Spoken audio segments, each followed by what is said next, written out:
I met Michael in my hometown because we are both from the same town in the south of Germany. We both come from little villages in the Black Forest.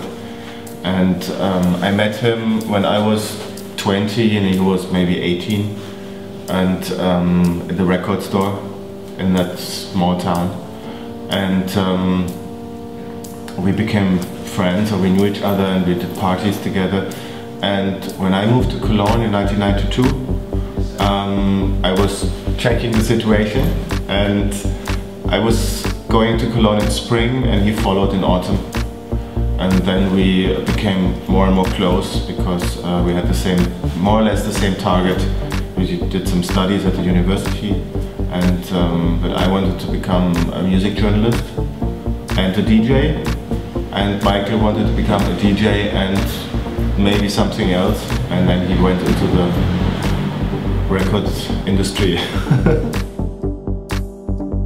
Before it was named Kompakt, there was another company which was called Delirium, and it was the same people, just being part of a franchise system of a lot of record stores in Germany. And when I came to Cologne and Michael followed me to Cologne, we met those people working in that store, and then we became friends with Reinhard, and all the three of us, we became really close. And so the record store started becoming more well-known and more into the subject, and we started to get into DJing more and more, Michael and me, and we tried with Reinhard to do some music, and that was about 1995. And the project went on until 1998, and at that time Kompakt was founded as a name. So I'm a DJ, I'm a journalist, and I like to promote things and organize things and all that, but I'm not somebody to sit down at home and put little beats together and do that. But I'm so in love with that music for over 20 years, and I'm so into that music that it's great fun and entertainment for me, and great pleasure if I see the result to be part of the production of this music. And when I started to do this with Michael and Reinhard in 1994, 1995, I already was like the driving force of the project, and I really love to be in a band and to be part of that thing that you dreamed of when you was a little boy. But I never came to the point that I said, okay, I buy my own gear, equipment, stuff, computer. I think you have to ask yourself, is that really something you want to do? Or is it something you do because everybody does it, or it promises you a faster career? The way to the top is more easy if you produce records, if you have some records in the charts of the Groove magazine or DJ Mag or whatever. So then it's more like a marketing thing again, or a promotional thing. Or is it something that you really feel and something you have to do? And that was not the case with me. That is really different from the producing. That is really something I love to do, and this is really something I have to do. When I was 16 years old and I went to the first parties and clubs and I watched the DJ work, I was like a little child on Christmas, and I felt like, oh yeah, this is really something I want to do. And I think the point that interested me was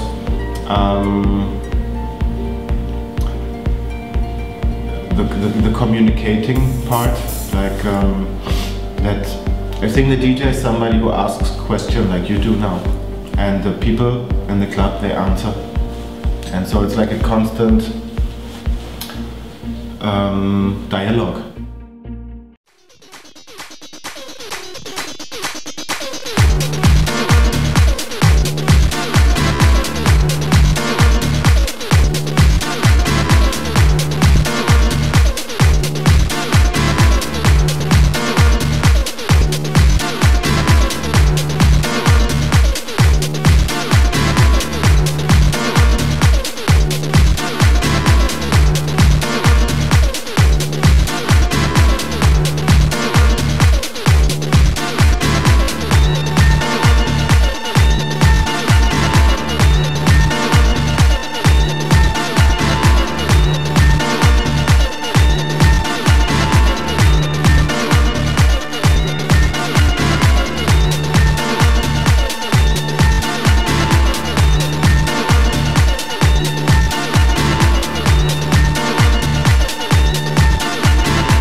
Meanwhile, it's not about playing the newest music.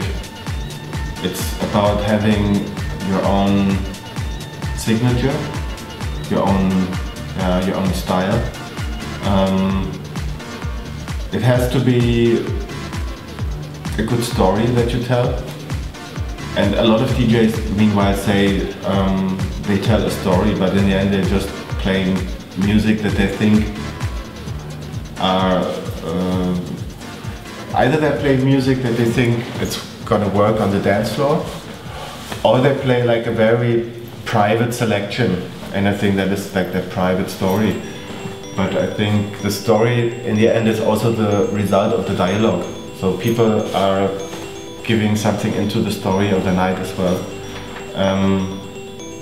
So I don't buy not so many new records meanwhile, but I try to take the material that I have, all the old records that I have, and maybe some CDs as well, no computer, as more like a material, like stones or I don't know, like cooking material, something like abstract. And anytime I play somewhere, I try to make a new sculpture out of it, or a new dish, and a new story. And that is always a new challenge. And that's why it never gets boring. I think the DJ, or being a DJ, is a craft, something you do with your hands. And first of all with your hands. And it's a combination about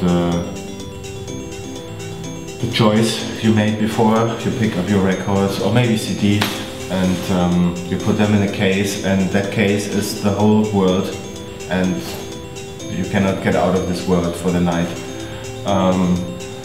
And maybe you have an idea where you want to go with that, and maybe you